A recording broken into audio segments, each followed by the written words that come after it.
एक तरफ बॉर्डर पर तनाव, दूसरी तरफ व्यापार में नए रिकॉर्ड। ये है भारत और चीन का उलझा हुआ रिश्ता।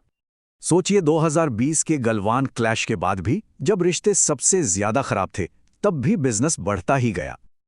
और आंकड़े बिल्कुल चौंकाने वाले हैं। 2023 में दोनों देशों के बीच व्यापार 155 अरब डॉलर के पार चला गया। पर क्या ये बड़ा नंबर पूरी कहानी बताता है? चलिए इस आंकड़े के पीछे का सच देखते हैं। यहां आते ही कहानी बिल्कुल पलट जाती है। ये ट्रेड एक तरफा है जिसमें चीन का पलड़ा बहुत भारी है। 116 अरब डॉलर, ये है भारत का ट्रेड डेफिसिट यानी व्यापार घाटा। इतना बड़ा गैप किसी और देश के साथ नहीं है।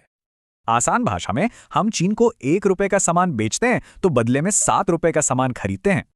और बात सिर्फ पैसों की नहीं है। हम ज्यादातर कच्चा माल बेचते हैं और चीन हमें हाईटेक तैयार माल बेचता है। और चिंता की बात यह है कि ये घाटा लगातार बढ़ता जा रहा है। पिछले 10 साल में ही ये 2 गुना हो गया है। तो सवाल ये है कि इतने तनाव के बावजूद हम चीन से इतना ज्यादा सामान आखिर क्यों खरीद रहे हैं? इसका जवाब सच कहें तो काफी सिंपल है। चीन सबसे सस्ता, सबसे तेज और सबसे बड़ा सप्लायर है। हमारी मैन्युफैक्चरिंग इंडस्ट्री को चलाने के लिए चीनी पार्ट्स और मशीनरी की जरूरत है। ये एक आर्थिक मजबूरी है। शॉर्ट टर्म में तो इससे काम चल रहा है, लेकिन लॉन्ग टर्म में ये निर्भरता एक बहुत बड़ा रिस्क है। मतलब किसी संकट के समय हमारी मोलभाव करने की ताकत बहुत कम हो जाती है। इससे टेलीकॉम और पावर जैसे जरूरी सेक्टर्स खतरे में पड़ते हैं और देश का पैसा भी बाहर जाता है।